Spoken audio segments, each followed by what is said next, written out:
Howdy folks, we are 2 weeks into November and I really wanted to get into some of the monthly challenge runs. And I've made up this spreadsheet. I'll link it in the description, a fillable version for you to use for yourselves if you want to. But this is all of the fights and all of the special rules for all 70 of the monthly challenges. And I've just used this to sort of go through and just plot out a vague plan for which champions I want to at least try first to bring into each unique fight, and make sure that I'm not using up any champs early that I really want to use later. I've got these automatically updating counts for each of the champions, which should work. Just give me a buzz if I have messed up my Excel magic. And yeah, so that's pretty exciting. We're starting off going into the Poppy fight with Nah, because each round the player's first Freljord card costs 1 less to cast. Now the Nah deck itself is not entirely Freljord. It's got, I think, 4 Freljord cards and 6 Bandle City cards, I think. But that's alright, I'm not expecting this to be a particularly hard fight. We have a level 22 3-star Nah, so I'm not feeling very worried at all. If you haven't seen it before, this is the general monthly challenge route. You get a support champion and then you get 2 of these 4 nodes before you head into the boss. Sometimes this will be a mini boss and there'll be another couple of nodes before the final boss, but the first challenge is just 1. You really just want to know your deck and your star powers and what you can essentially do in these runs, because you get very few upgrades compared to a regular path run. So this is Nah. We have a Stalker's Blade, Archangel's Staff on Nah, so we are going to just be striking, be making Pokey Sticks, be refilling our mana, because Nah has this round start, create a wallop in hand. If you already have one, reduce its cost by 1. So I've gone with Archangel's Staff to just cast a bunch of wallops, because its stun every single turn is nothing to sneeze at. Nara also has this: if you damage the enemy nexus this round, grant your allies impact twice, which really starts to stack up, honestly. If you get something like a Protoporo with an additional 4 impact on it, you start to be able to assemble these turns of attacking for lethal burn regardless of what blockers your opponent has up, which is really slick. So we're looking for spell synergies, stun synergies, ways to damage the enemy nexus reliably. We have Yasuo, which is he's wielding a bit of lag there for a second. Yasuo is wielding a Colossal Hammer here, which is okay. That's not that relevant until he gets to his level 2, but at level 2 making him a 8 power striker is pretty relevant, and he has a nice champion card as well. Invoke Concussive Palm and Challenger Yone. This is definitely not a bad package with our Wallop synergy. Apart from that, we've got Kindred, who is has no real synergies to talk of, though it does have a fairly acceptable package in general. We also have Kale, who has a very generic package that often goes into lots of different decks, but is looking a little bit light on power here. Kale herself is not actually a fantastic one to have Quick Strike Blade on. She does have Quick Attack, so she's definitely not bad, but if you cast this on 5, your opponent will often have a good block on it. Has been my experience. I think we're really happy taking Yasuo. I think we're going to level Yasuo really easily, and he's just going to take over a game if we can stick him at that point, so pretty thrilled there. Alright, we've got a spells chest and a champion item chest, so we're much more favoured on this path than this path, at least going in. But we have an item chest and a tasty Fey Folk. Alright, I'm going to pause for 1 second and go look up exactly what Tasty Fey Folk is. Alright, I looked up Tasty Fey Folk. It is a node that gives you a Tasty Fey Folk, which is a 3 mana 4/2 life stealer with a random item on it. And honestly, I probably would have taken that into the champion node, but I misclicked, and we're here now. We're here now. We have a lot of rerolls under our belt, so there's a fair chance we won't even take anything from this spells chest, because you don't have to, and often it dilutes your deck more than it aids your deck. But we have a lot of rerolls to use on this item chest. So this is unexciting but fine. This is pretty bad. This is pretty unexciting. I think I'm going to reroll this. I just don't like the Bitsy Lizard with the entrancing lure enough to keep this when I have so many rerolls. Pokestick with Mana Potion is pretty exciting. Especially when we can make token Pokesticks with Na, and having them deal extra damage and cost less mana is really exciting. Yeah, I think I'll take the Pokestick. And then on this spells chest, we will probably take nothing, but there's no harm in re-rolling and seeing if we can get something truly broken. I don't think I care for any of these. Is there an argument for strategic execution? Getting 2 Legion Generals, stunning 2 enemies. You don't get to stun 4 enemies with this, you only get to stun 2 enemies, but for leveling Yasuo purposes, it will count as stunning 4 enemies. I don't know, I just still don't think that is worth putting in our deck, you know, and reducing our chances to draw something like a Tusk Speaker, reducing our chances to draw a Yasuo. Do we have Minimorph in our deck already? No, this is one of those Bandlewood decks. What on earth? Stop an enemy fast, slow, or skill. Call an enemy and summon the Imperium. Wow, this does it all. Jesus. Again, I don't think any of this is worth drawing fewer Nars, fewer Tusk Speakers, and fewer Yasuos. This one is interesting because we already have that in our deck. We're still adding 2 copies, but getting Primal Strength down to 1 mana, I think is a meaningful improvement, and does make me happier to put more copies of Primal Strength in my deck, and makes me happier to have my existing copies. So I think we are going to take Primal Strength, Tears of the Goddess here. This is a fine card, this is a bad card, you don't want to fill your deck with recalls. This is okay, but if it were just Gruesome Theatre Hero's Horn, I might take it, but I don't know, that just seems... The Poppy deck has a couple random value beaters, and it has a couple really important high health units, and I just don't know if I'm in the mood for a Gruesome Theatre in that sort of strategic situation. Huh? You want me? Well, okay. Hi, Poppy. Alright, so again, our first Freljord card is going to cost 1 less, which I probably should have actually been mindful of when I was choosing items, but oh well.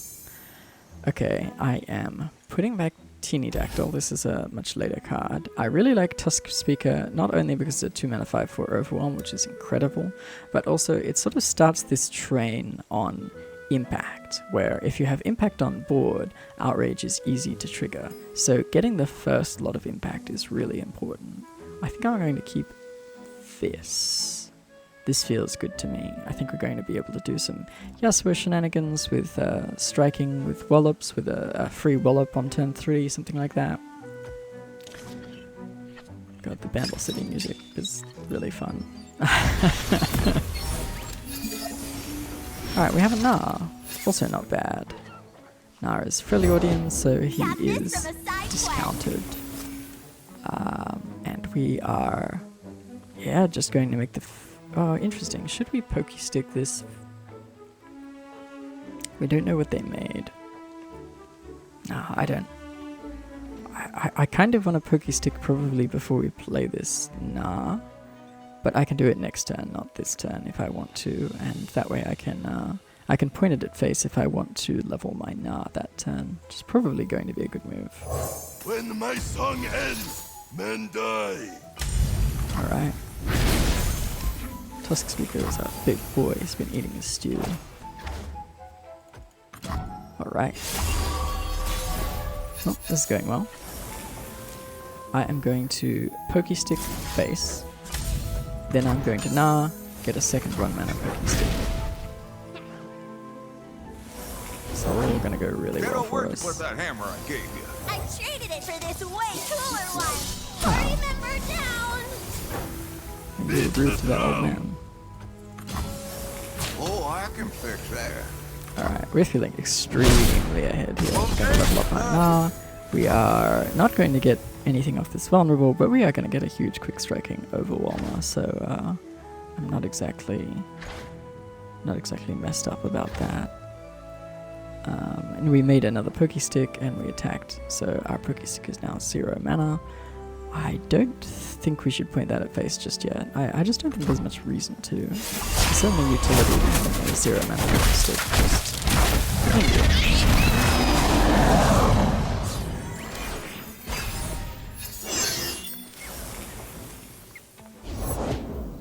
Alright. Victory. I love this. I think the line that really makes sense is Yasuo, and from there we'll have a variety of options. Primal Strength, Pokey Stick, Wallop being probably the most likely. If my opponent just passes, I will Wallop their Pompous Cavalier. But we are feeling... I go with the road we just have such incredible board control.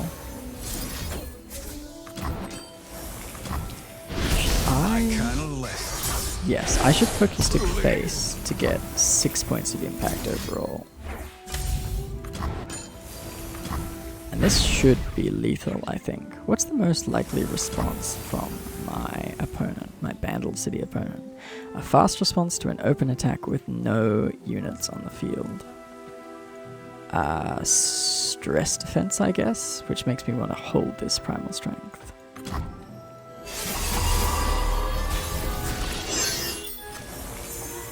Alright, we'll send him in. Good to know we have a point of burn in the Tusk Speaker. This should be it. Yeah. Even I have good days. Alright. Thanks, Yasuo. That's important content. Alright, that went well. That went really well. Towards the end of the challenge, things get seriously hard, but I am lucky enough to have a really good crop of champions available to me, which is going to make this much easier. Alright, what is our next champion? Our next battle is Talia. Each round the player's first Ionia card costs 1 less to play, and each round the player's first Targon card costs 1 less to play. Why did I choose NEEKO for this one? I feel like I had a good reason. What's her deck like? NEEKO? Italy. Where'd they put my NEEKO?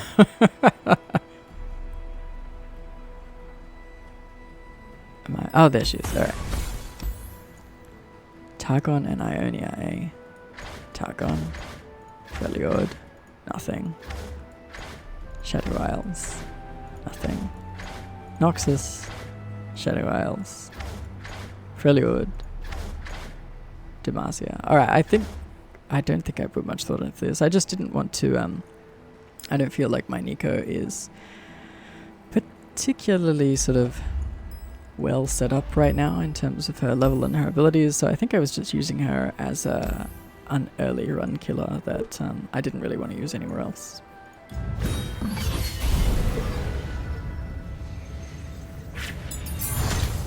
Alright, our support champion is... deck cares about subtypes, so right away I'm seeing the board and I'm seeing that Garen is an elite, which is a subtype that's not already present in our deck. I don't believe any other cards in any of these piles have subtypes of any kind. That's correct. Alright, let's look at some items. We have Entrancing Lure, Crumple with Hero's Call, and a Thresh with Colossal Hammer. This is unexciting. We have a Treasure Seeker with Tough, an Inner Sanctum with Elixir of Skill, and a Severe with the Colossal Hammer. Severe with the Colossal Hammer is an unbelievably good card. Severe is just great in this format. You get to 30 damage really, really quickly, and her level up form, giving all your attackers quick attack and hopefully spell shield, is very impactful, and the AI has trouble playing around this ability. But I'm not sure that it's enough that we just want to slam it on her own. I don't think this is the sort of thing where I just make this pick without consideration. Bright Steel Protector with Overwhelm, Concerted Strike with Urumi. I have been quite liking Urumi. It's a relatively new item, and I think it's quite powerful. And a Garen with a Double Time Watch. Yeah, I think I'm just going to take this what is effectively this 3-mana Garen that's often going to be 2-0 or 1 mana Garen. That's pretty spicy, especially for the leveled up form of Garen doing so much for us. This is a deck that really wants rallies, really plays well with rallies, gets on board very fast, very hard, so quite happy to pick that up here. Alright, we've got a rare item chest, an epic spells chest, a common Crimson Aristocrat, and a champion item test. So Crimson Aristocrat, I think I remember off the top of my head, it shows you 3 cards from your deck, and it lets you put an item on them that, oh god, what's it do? I think it gives them +2/+0, and at the end of round you deal 1 damage to them, or something like that. I have never considered it a particularly impressive node, and I generally really don't like spells chests, so for me this is a pretty easy champion plus item. Alright. Interesting. There is a lot going on here. So, my initial thought is NEEKO Farsight Alteration. NEEKO is a 2-drop. Having a 2-drop turn 1 is really impactful, and with our Harmony of the Wild 2, she's going to cost 2 less on turn 1 because she has no subtype shared with any of our units because we have no units.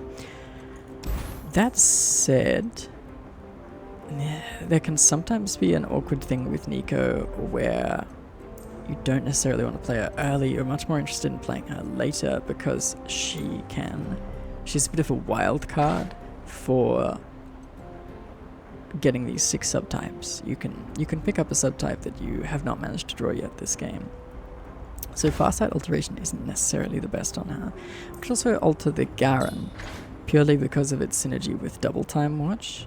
I think that would be defensible. We could also Dragon Tooth the NEEKO or Coral Crush Gauntlets the NEEKO. These are very similar in power, I think. I don't really want to reroll. I think these are all powerful options, all of these things. And I think what I'm going to try is Farsight Alteration on NEEKO, partly because we have this lost chapter, and I think just sort of starting the game effectively with full spell mana is a pretty impactful place to begin. Item chest, we have 5 rerolls still, so alright, we can give our Grave Companion some power and health, we can give our Tufted Whip Spinner some power and brash, give our Frostcoat Cub Overwhelm. Gosh, this is the closest, and I don't think I like this much. This would also be fine. I think I'm just going to reroll. None of these just hit me as like, I'm excited to pick this. I'm excited to pick this up. And same here, this is worse than before. Colossal Hammer on Crested Lionhawk would be great. We'd be really happy with that item, but honestly, our best games, we're really hoping we don't actually ever have to cast a Crested Lionhawk. God, this isn't bad. This is kind of bad. This is bad. I don't think I want to take a regen Bonehide Tritail against Talia. I don't even think this is going to be big enough, because Talia has this Rock Bear sub-theme, and she just lasts out a bunch of 5/4s, or 5/5s rather, that got buffed. We're rerolling again. This is relevant because it is both in our deck and it's NEEKO's champion spell, so we can theoretically have endless copies of this in our deck. But I'm really like, this seems pretty bad to me. I really quite like Shape Splitter. I think it's a card with a lot of utility, but not great at wearing Ardent Senses. And I don't really like either of these as well. Alright, we're getting down on the rerolls. Just show me something good. This is quite bad. This is okay. This is okay. Please. This is okay. Alright. That's where we ended up. This is okay. Shapes Splitter Hero Call is actually also okay, but we'll take the extra 2-drop. That was very dramatic for a decision that ended up being extremely small.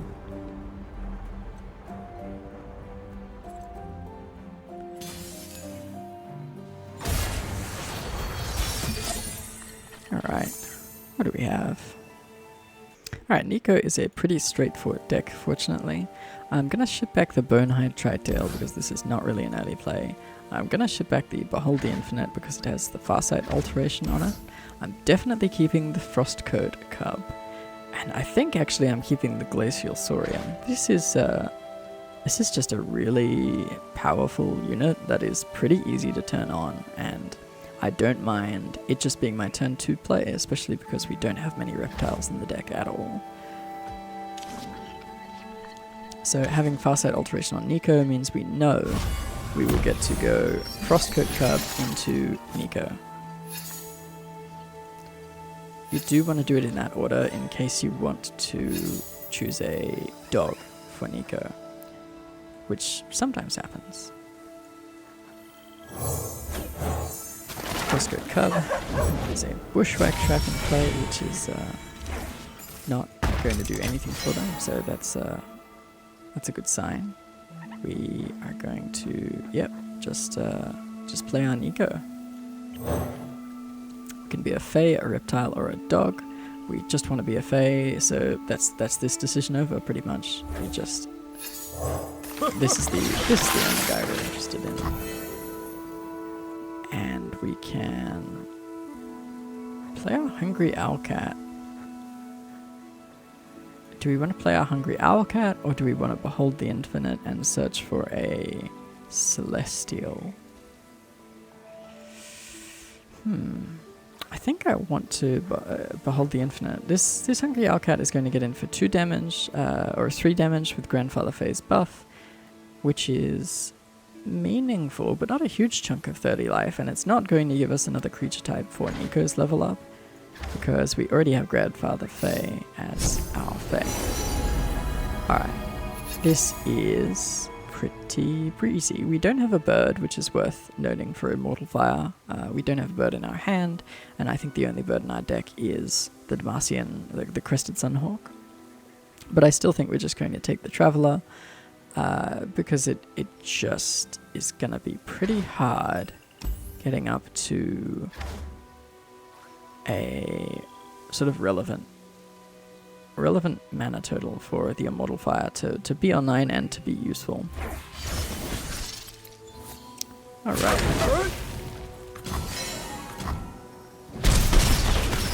Excellent. Alright.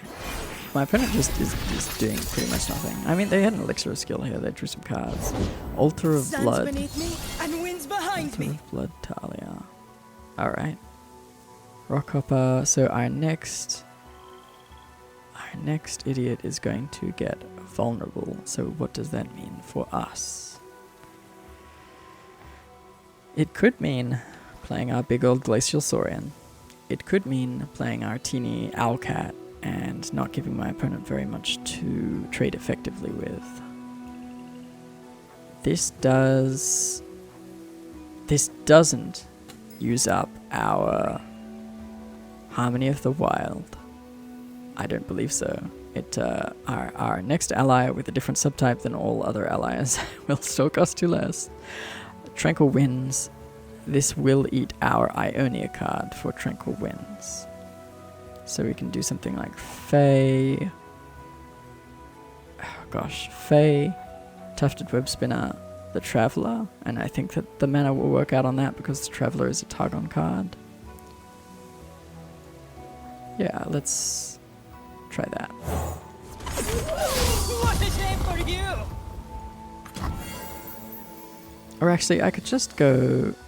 It doesn't use our extra Targon mana, but I think we should probably just go Glacial Saurian. This is just a huge overwhelmer that draws a card and grants the top units of my deck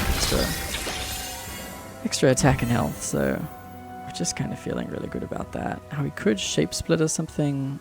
We could Shape Splitter the Glacial Saurian. Yeah, is that something I'm interested in doing? If it is, I think I'll do it next round. Alright, so we have Dog, Dragon, and Fae. Oh, of course, Frostcoat Cub has the Dragon Tooth, so it was also a dragon. We have Dog, Dragon, Fae, another Fae. Can we level NEEKO this turn? We've got Reptile, Cat, Celestial. I think... No, it has to be Reptile, Spider, Celestial. Because if we spend our 2 mana discount on this will be 3 mana, even though it's a Targon card. God, there's a lot of competing discounts. Yep,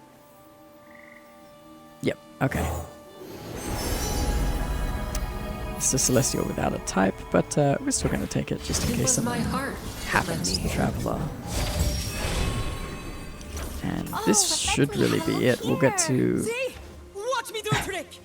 We'll get to level up our NEEKO, which will trigger our Crown Guard Inheritance when NEEKO levels up Rally, and we're just going to be attacking with so much. Alright. Web Spinner. What do we Web Spinner and why? If we Web Spinner the Rockhopper, my opponent has nothing that can block fearsome units, which feels as relevant as anything else. Alright. Oracle side to see I haven't messed anything up. Yep, our NEEKO levels. We get some buffs. My opponent has pretty bad blocks, and then I think they'll die on the second attack pretty easily. Asho! NEEKO is here! Hi, NEEKO. Big strong NEEKO coming through! Thanks, NEEKO. NEEKO's level 2 is kind of messed up. Just getting... granting all your allies everywhere +1/+1 every time she attacks.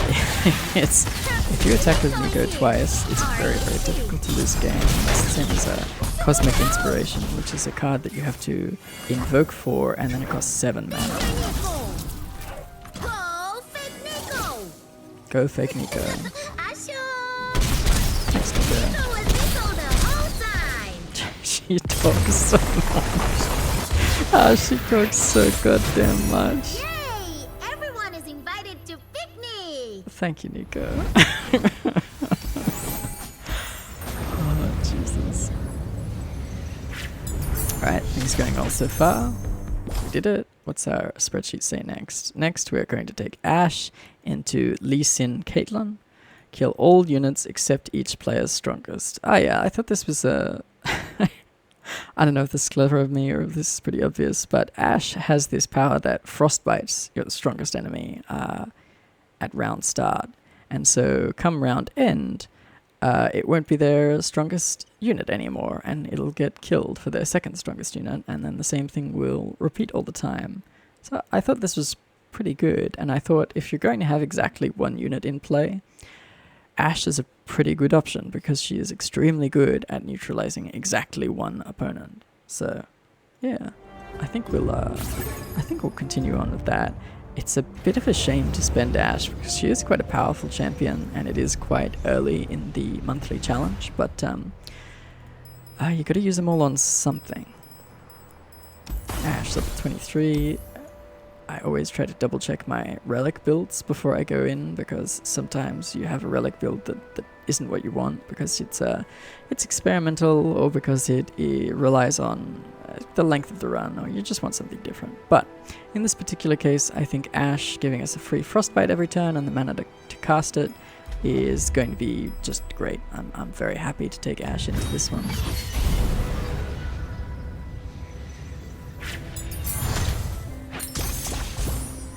Alright, let's take a look at our support champions. Alright, this is a kind of interesting set of picks. I'm a big believer in a sort of holistic understanding of cards, taking the whole card for all its parts as much as you can, and it's really difficult. It's really difficult, but I think it does pay off, because sometimes you look at a card like Nautilus and you're like, this is the deep deck, and you ignore it completely because you are not the deep deck. You look at Ari and you're like, I am not the recall deck. You look at Victor and you're like, I'm not the created deck. We reroll. But I think just taking your time, taking your time is free in the Path of Champions. So just read over your text again, read your powers, read your deck. What have we got? We've got some things.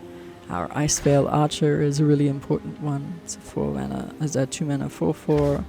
Our Flash Freeze is important. We're going to get copies of this off Ash, and they're all going to have Hextech Fabricator too.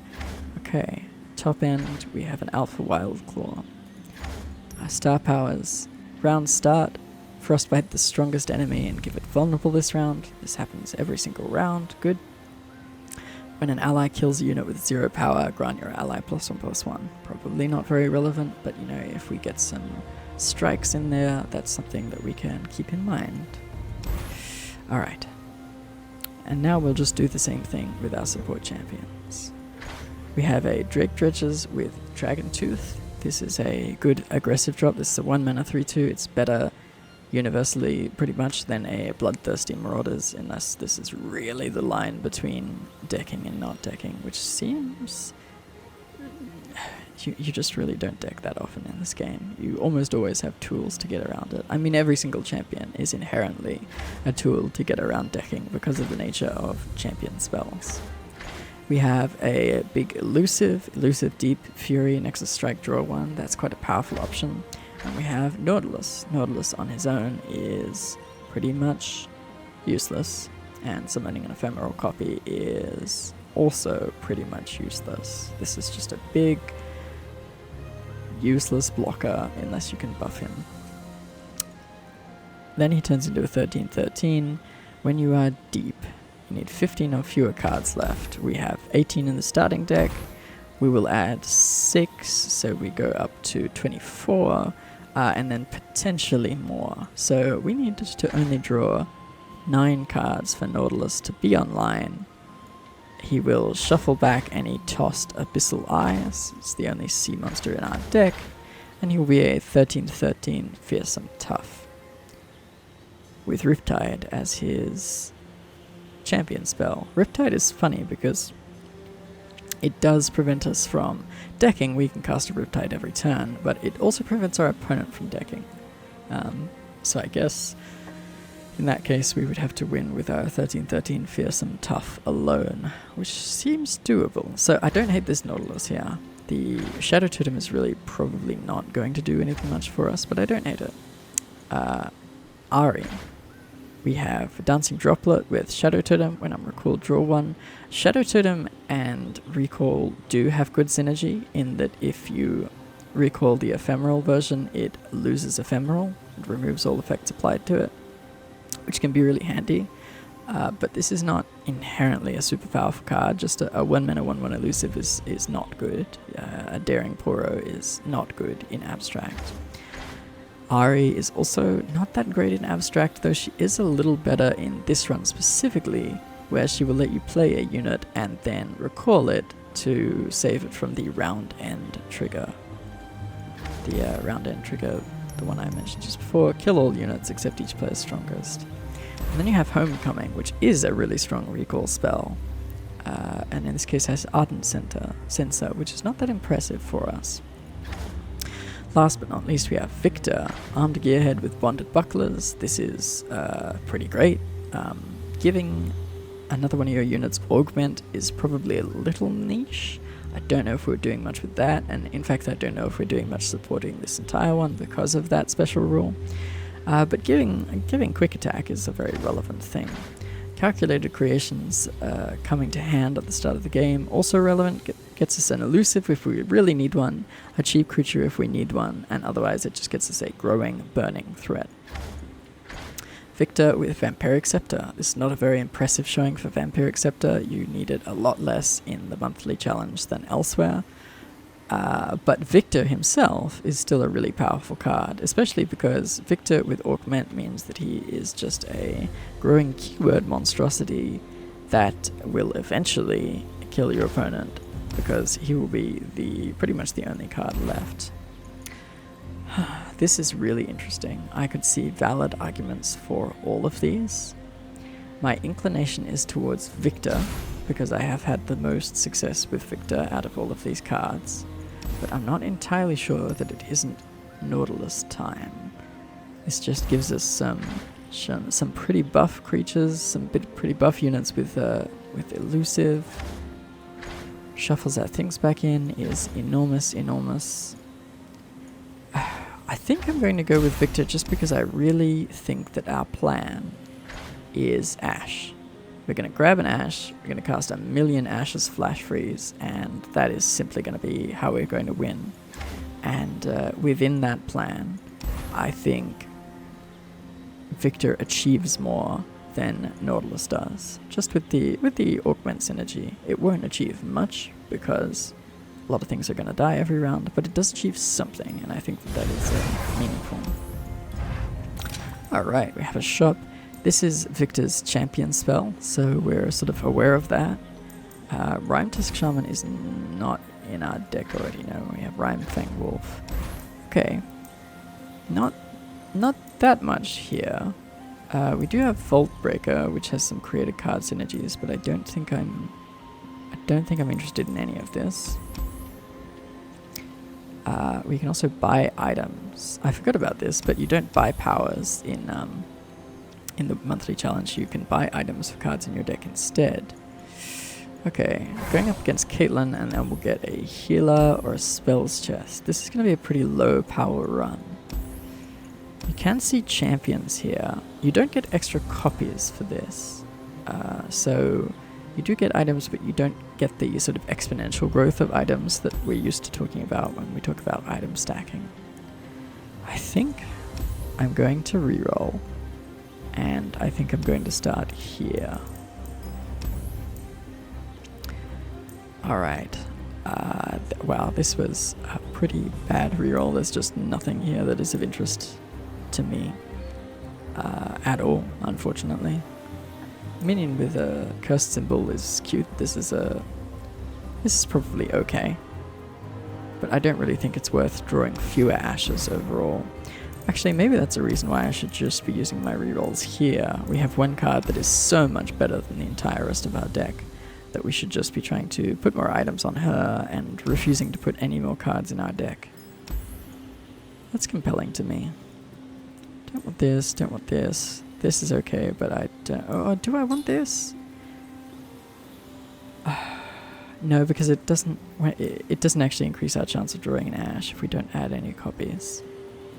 It increases our chances of playing, being able to have a board state where we want to play the Averrosion Trapper. So it does modify things slightly, but you know, if I leave this shop and I just don't buy anything, I'm not going to feel that bad. I'm just going to keep re-rolling. Ooh. Ooh. Okay. Yeah, I think I'm here for this. I think this lets us keep the enemy on lockdown, and I think it lets us more freely feed units to the grinder of only the strong.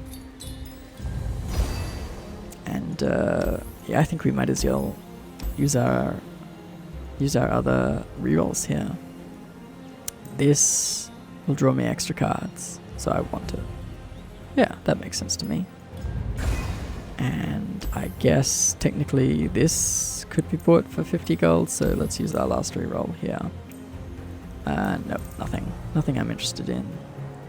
Maybe I would buy one copy of that brittle steel if I had the 10 gold for it, but I'm really not that.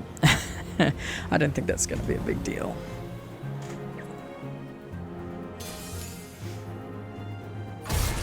Alright, what do we got? Alright, Lesson 1 is do not be fooled by shared spoils. This is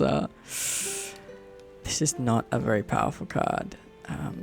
It looks really good. It's a little bit awkward to turn on and a little bit awkward to play and a little bit awkward to get any advantage out of this buff. So we're going to send that away. It's certainly a later play, even if you do want to play it. We're going to send that away. We're going to send Calculated Creations away because it has Farsight Alteration. We're going to keep Avarosen Sentry. It helps us draw towards our Ash, and it's a great early play. It's probably going to get punked by Caitlyn's Flash Bombs. This is... I think there's an epic on the case where the foe plants 2 Flash Bomb traps. So this is the weaker one, which we're lucky about. And I think I send... Oh, no, keep that. I think I send back the Flash Freeze. This is a very powerful card, but in the situation we're hoping to create, we will have way too many Flash Freezes to even think about casting. So, we'd rather it were just an Ash. Alright, no Ash.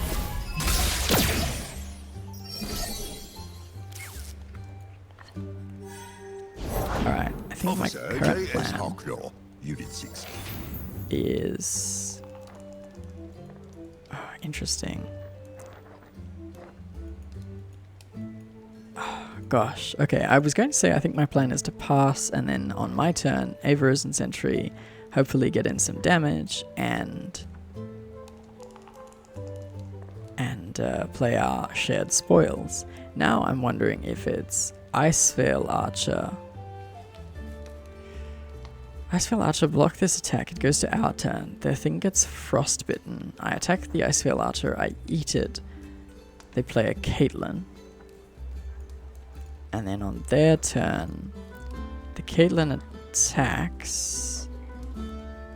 No, then on their turn, the Caitlyn is frostbitten. It can't attack. They play another unit. Yeah, something about this getting to eat Veteran Investigator on our next turn sounds like it will put our opponent behind by just putting all our frostbites in the right place.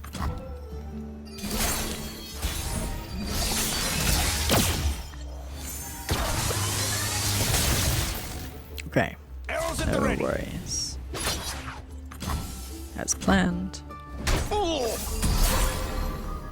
Me, miss? Not by a long shot. I get it. Alright, Caitlyn's out. Do I want to just play an Omen Hawk and let it die? I don't think it would really matter, but I think I have 8 cards in hand. I don't think I need to start shedding cards deliberately. This doesn't make it fleeting, so can't use that to just shed cards. Alright.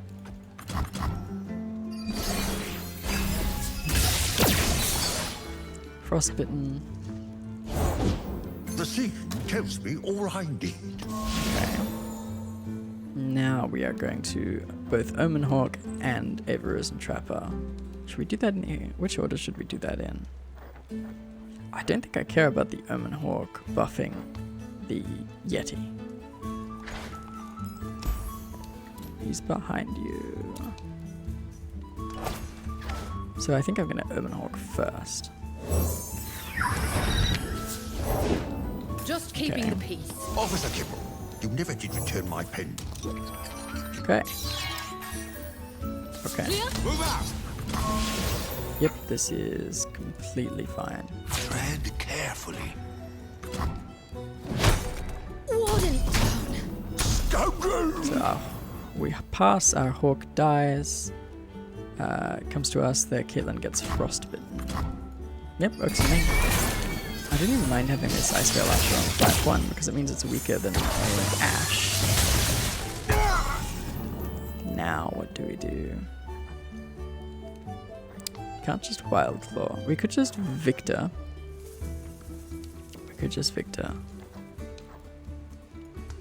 We could Rhyme Fang Wolf. I think we want to play something that can kill this Caitlyn. That sounds correct to me. I think it'd be good if it was something that doesn't die to Piltover Peacemaker, which is pretty much all of our available plays, fortunately.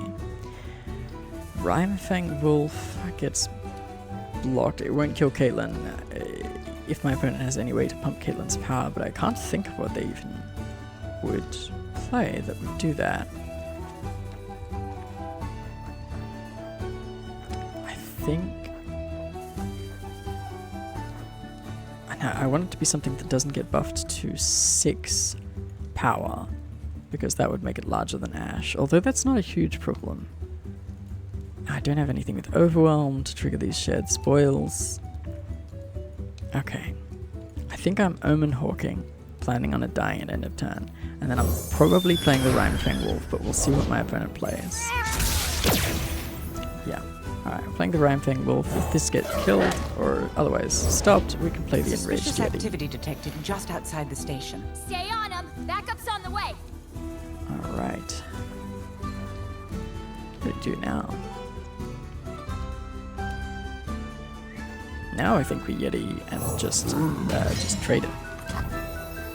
So like this. They put the 2 in here, the 5's in here, or they put the 5's in here, the 2 in here. I think either of those is fine for me, actually. I just don't mind any of that. Watch the crow.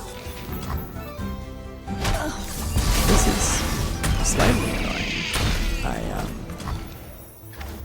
I don't love this ability to plant tons of flash bombs, although I guess it's what I should have expected. Alright. There's also a point where we just start firing off these shared spoils with no plunder, just to get cards out of our hand. All part of the plan. Well, what have we here? Alright. I think we're going to flash freeze Caitlyn when it attacks.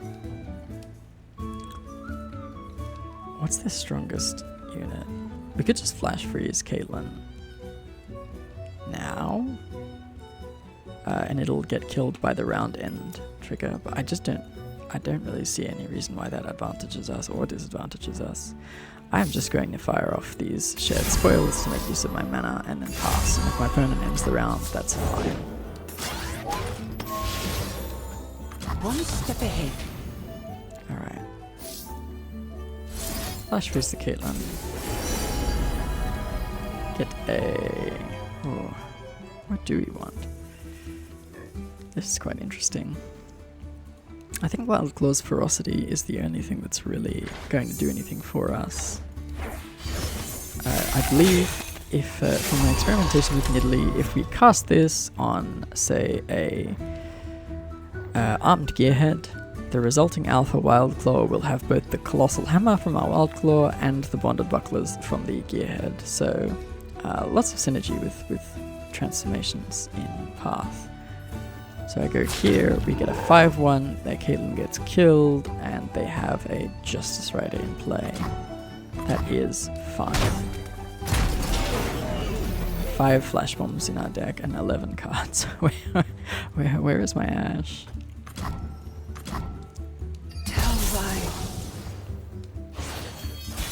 God. She died. Lesbian sadness. Sorry, Kate. Gosh. I think we Rhymefang Wolf and Wild Claw's Ferocity. When you transform something, generally all of these buffs stay. So I think it'll have +6/+8 as an Alpha Wild Claw, plus Just the Colossal a girl, her Hammer. motorcycle, and justice. I hope I'm correct. Yep, still all of these. No Colossal Hammer, which is surprising to me. I thought they did.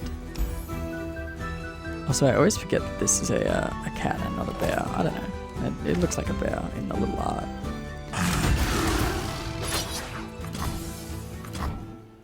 Alright, this is going to kill my opponent quite quickly. Certainly, please stop showing me that. Certainly, we have 9 cards left. We are going to kill our opponent with an Alpha Wild Claw long before we deck. Like, long before we deck. I'm just going to keep riding this fella. Until they stop us, basically. Setting up a roadblock. We have 2 Ashes in hand, which is really useful because it means we know we can't deck out. finest gear for Piltover's finest. Let's buy. So buy. So buy. Ironic really can't do anything much. They are on the struggle streak. This is impressive. You got an opponent. Oh, they're going to my face. I mean, that makes sense. This is 8. That's 2. You got it. I don't think you're going to like the world that you've created, opponent. Now you're going to get ashed.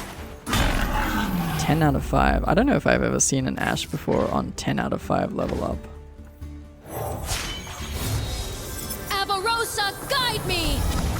There is something charming about the animations from, you know, from beta, from set 1. Faster than my arrow? I think not. I don't know what it is, but I like him.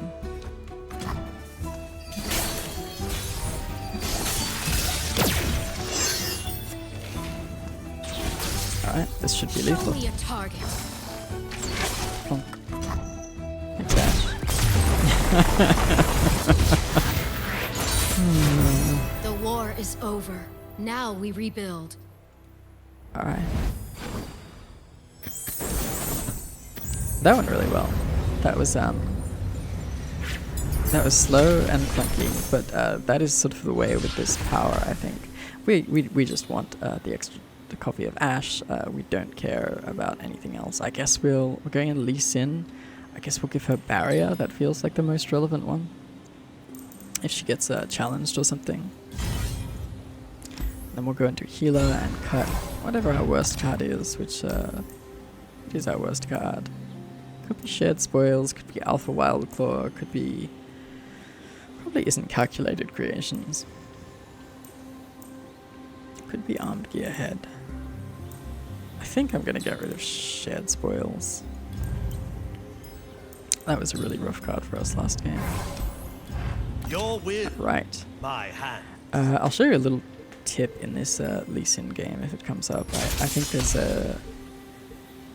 there's something that you can do in this fight which makes it much easier, and it relies on a slightly in-depth understanding of the priority system, how priority works in this game and how passing works. Alright, great hand. We would like a Avarosan Sentry and maybe a Flash Freeze. And I think that's it, so I think we're putting back all of these.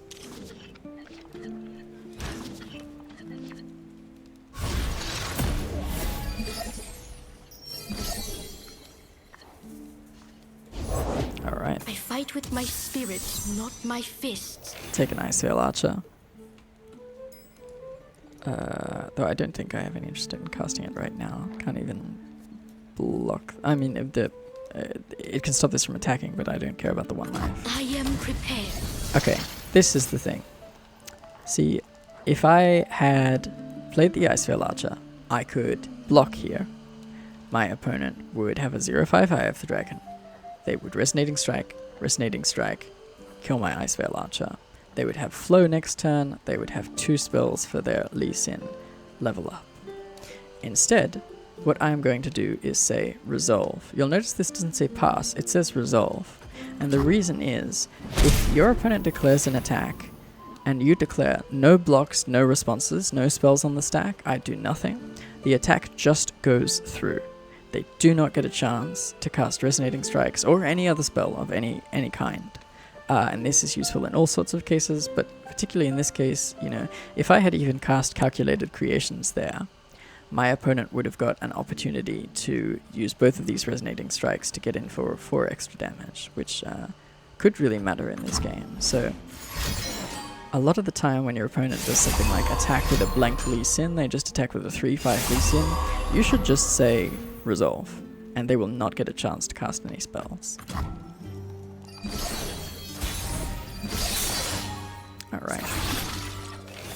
Dragonling. I don't have anything that is 5 power or greater, so that's not super relevant here. I think I'm going to just get a unit into play to stave off some time for our Ash. We're still going to keep 3 spell mana. We'll see if we attack here or not. force is Let's place a Lee meaningless Sin. without skill. A pleasure to see you, Master. They don't have spells. We could choose to mark 4 damage on this. We could choose to mark 4 damage on this. Actually, we probably can't choose to mark 4 damage on this. I think instead of blocking here, my opponent would probably block with the Dragonling.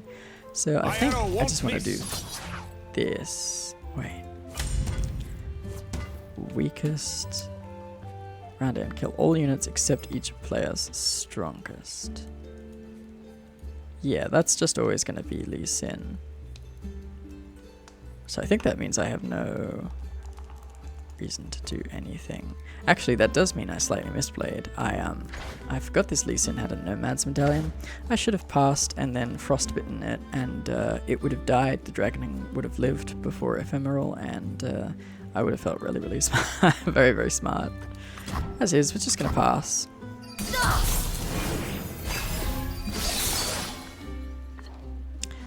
Frostbite and the little trick I mentioned before work extremely well together. We will pass. I think my opponent definitely has to attack here, so we'll see what attack they declare. Our enemies cannot hide. Okay. My opponent has a bunch of resonating strikes. I don't even know where this one came from. Where did that one come from? Oh, is that... Okay, that was Lee Sin Sonic Wave resonating. Alright, I'm there. This is pretty good for my opponent because they get to trade off their strongest unit, which means that Lee Sin will be their strongest unit at end of round and survive. But that's alright. I think we're just gonna resolve. My friends. Resolve, gonna cast an Ash. Our opponent is pretty close to leveling up their Lee Sin, which can't do that much, but can start recalling our unit, which I guess is relevant. Yep.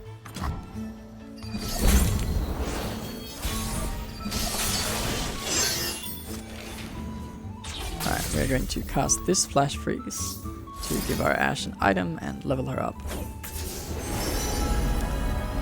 Do we care about any of these? No. The closest is the Hearthblood Mender, which can heal us, which I guess is at least theoretically ever relevant. Avarosa, guide me!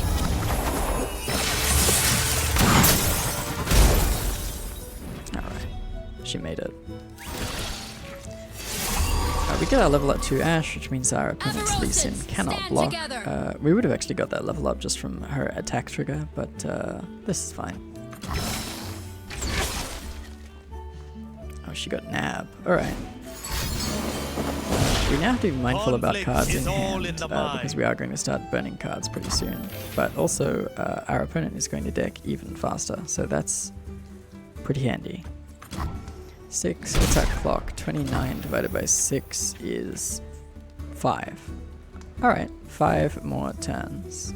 I think I'll just cast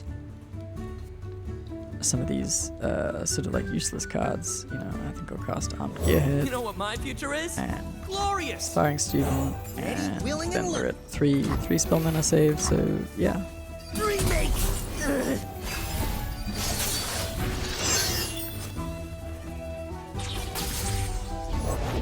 The dragon speaks through me. Then let it roar. Okay. This is another part of this trick where if my opponent attacks with Horns of the Dragon and then I flash freeze it, they will get a chance to use Resonating Strikes. So I'm going to flash freeze it now. And then if they attack with it, do we want any of these?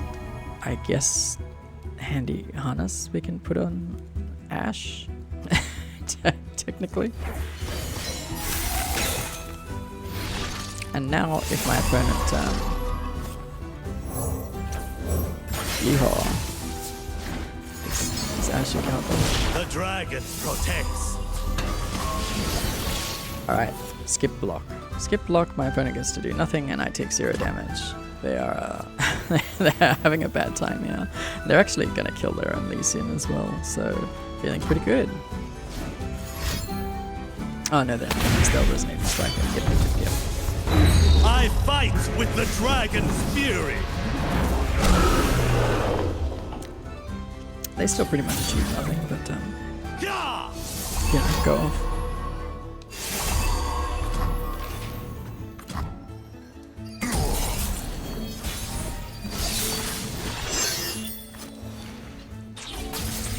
Alright. I think we might cast some things here to speed up our clock. We wanna keep at least 3 mana. But we're going to Avaros and Trapper. Trap is Get a Yeti if we can. Lucky. Okay, my opponent is just recalling my Ash. Aren't they? Oh, we're at 10 cards. Oh, we're at 10 cards. Okay, we can. This is so goofy. Flash freeze here. Which actually didn't even make a difference because we make the cut. Alright. Silly. Yeah, we can make it Yeti. Sure. Wow.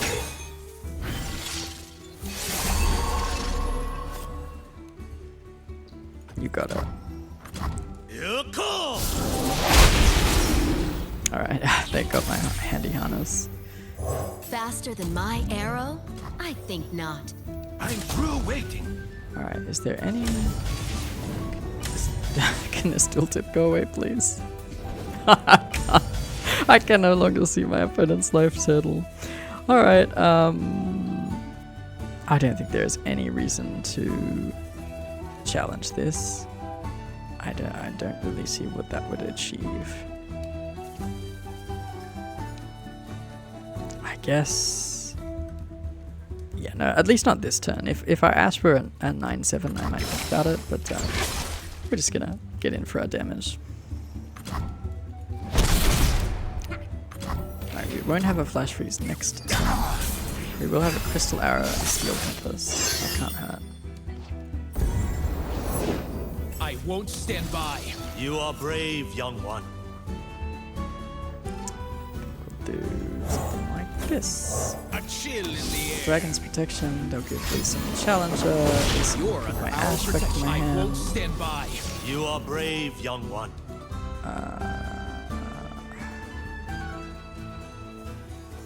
I sort of want to save our Yeti for an attacking turn. So maybe we just play a Victor. That makes sense to me. We keep up.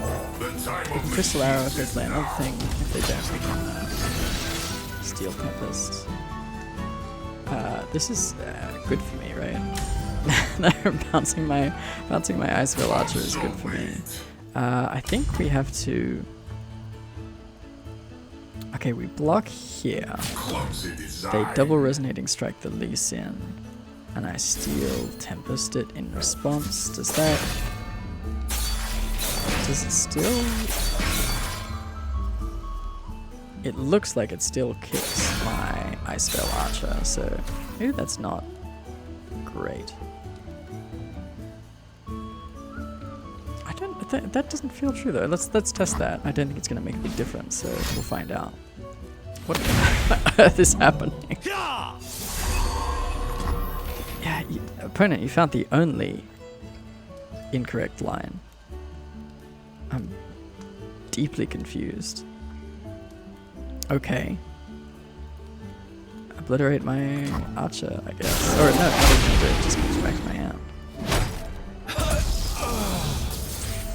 We can't Victor. Our Victor is dead.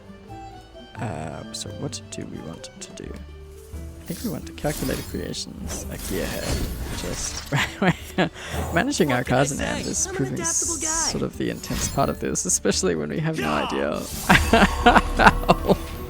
how much. There it is. My opponent's on 18. All right, that's good. My friend. This is the world's funkiest Lee Sin fight. This combination of powers is really, really funny. Alright. Yeti, Tall Tales, Alpha Wildclaw. That works, and then we still have a Crystal Arrow. Actually, no, we shouldn't Alpha Wildclaw. That would be our new strongest unit. We need to get in some more Flash Freezes first. Okay. Yep. Okay. My opponent has spent 7 mana. We have spent 4 mana. I guess This is a legal move. We'll actually get to swap our fleeting All the world on flash one freeze, sorry, arrow. non-fleeting flash freeze. Non-fleeting flash freeze. God, that's a serious one. Can we... As the arrow flies. This is supposed to be lethal, and my opponent is on 0 life, so this should work. Sorry, zero mana. Okay. Oh, we got there. That was so silly. The war is over. Now we rebuild. Thank you, Ash. The war is indeed over. God, how long did that take? That felt like the match took 20 minutes. Jesus. Alright. So, you can see the monthly challenge is pretty fun. It's pretty tough. It really doesn't start easy. It's absolutely not designed for new players. It is designed for players who have... I don't want to say approaching the full roster. That feels incorrect to me. But certainly... a good chunk of champs at 3-star and a good chunk of champs at level 20 or above. That's sort of where it wants you to be starting with this one.